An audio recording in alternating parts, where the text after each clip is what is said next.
Terima kasih Anda masih bersama kami di Sapa Indonesia Malam, Bung Dave. Anda sebagai bagian dari DPR, apa yang bisa Anda sampaikan soal hilang kontaknya KRI Nanggala 402 ini? Ya baik, terima kasih Mbak Sofi. Pertama-tama saya ucapkan salam dulu kepada Pak Hendri dan juga kepada Pak Ade. Pak Ade ini adalah mitra kami di DPR untuk selama beberapa tahun yang sering juga memberikan masukan macam-macam kepada kita di DPR Komisi 1 khususnya.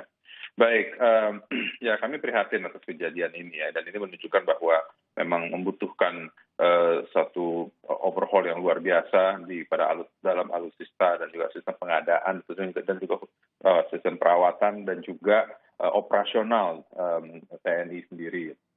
Nah, kalau bicara dari DPR ya kita bicara kepada sisi regulasi ataupun sisi undang-undang dan juga sisi anggaran. Nah, untuk anggaran Kementerian Pertahanan ini yang membawahi TNI Angkatan Laut memang terjadi peningkatan yang luar biasa dari tiap tahunnya, khususnya untuk di 2021 ini dan juga diperkirakan di 2022 akan juga mendapatkan peningkatan. Nah, tapi peningkatan ini ya harus searah dengan kebutuhannya juga daripada masing-masing unit operasi sendiri dan juga masing-masing kesatuan yang ada di dalam Kemhan dan TNI. Seperti pengadaannya itu memang harus tepat sesuai, jadi jangan sampai pengadaan barang-barang itu ya hanya ditentukan oleh dari Kemhan atau penentukan dari Mabes, akan tapi belum tentu sesuai dengan kebutuhan di masing-masing kesatuan. Ya. Nah, jadi dibutuhkan arahan komunikasi dua arah yang ketat dan juga yang intens sehingga pengadaan tiap-tiap produksi itu sesuai dengan kebutuhannya. Dan kita malam ini bicara khusus tentang Nanggala 402. Ini kita ketahui bahwa usia kapalnya cukup tua ya, mungkin ya sedikit 40 tahun lebih sedikit. 40 tahun lebih sedikit ya. 40 tahun lebih sedikit ini memang usia yang panjang, kan tapi usia ini kan ya mungkin bisa dikoreksi oleh Pak Hendri dan Pak Ade, tidak selamanya menjadi faktor penentu akan kemampuan operasional sebuah kapal. Asalkan itu disertai dengan modernisasi di elektroniknya, perbaharuan di motornya dan juga perbaikan di setiap kapalnya, perawatan rutinnya ya, dan juga pelatihan daripada krunya juga. Nah, itu juga menentukan daripada kemampuan operasional setiap alutsista kita itu.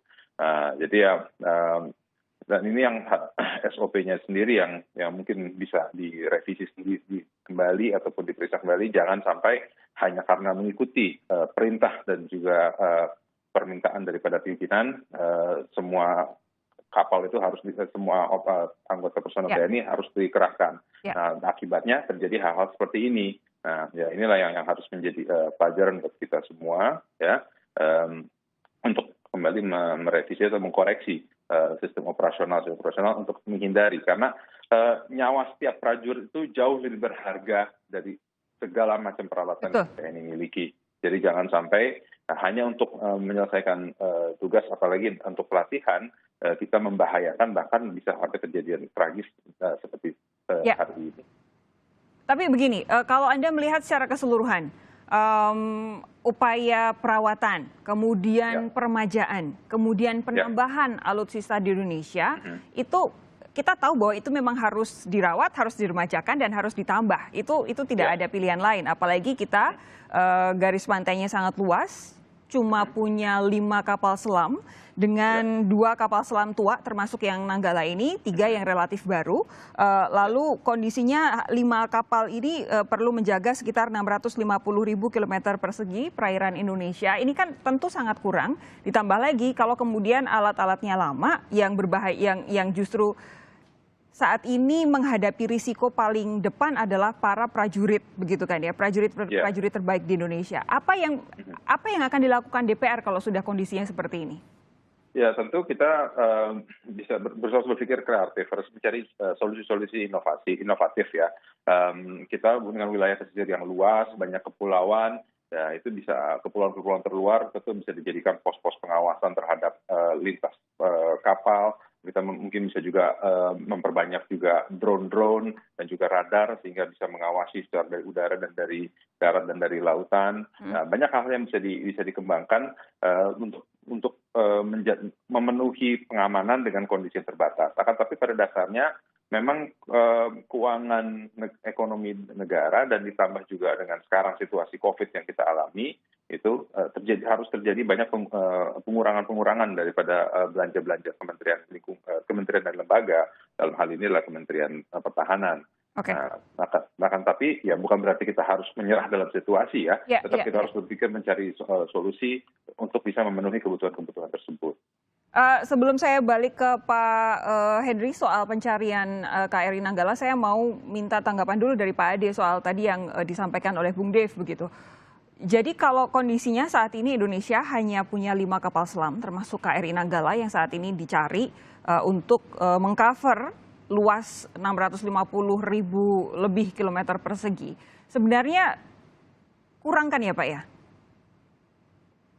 Kalau dikatakan kurang, memang kurang karena sebenarnya referensi kita itu adalah pada susunan tempur yang pernah kita miliki tahun 60-an. Oke. Di mana kapal selam itu kita memiliki 12 kapal dan di samping kapal selam sendiri kita juga memiliki tender kapal selam. Nah kita sekarang ini masih kesulitan bahwa dengan 3 kapal selam baru masuk sesuai dengan minimum essential forces program 2009-2024, maka kita sebenarnya butuh untuk kapal salvage kapal selam. Itu yang harusnya memang dimasukkan dalam program.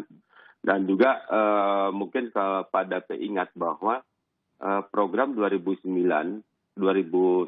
sampai dengan 2024 itu adalah minimum essential force. Kalau saya dulu pernah diskusi dengan Kementerian Keuangan, hasil nanti tahun 2025 ke atas itu masuk ke essential forces. Ini yang harus direvisi daripada kegiatan program pengadaan alutsista. Oke. Dan memang posisi kapal selam bagi TNI Angkatan Laut adalah memang alutsista yang tidak bisa tergantikan. Karena kalau kapal selam ini kalau suatu saat negara membutuhkan dalam kerangka mempertahankan negara, kita tidak bisa mengganti dengan alutsista yang lain. Pak Ade. Tetapi kalau kapal permukaan, kita bisa persenjatai dari kapal niaga dan sebagainya. Betul, betul.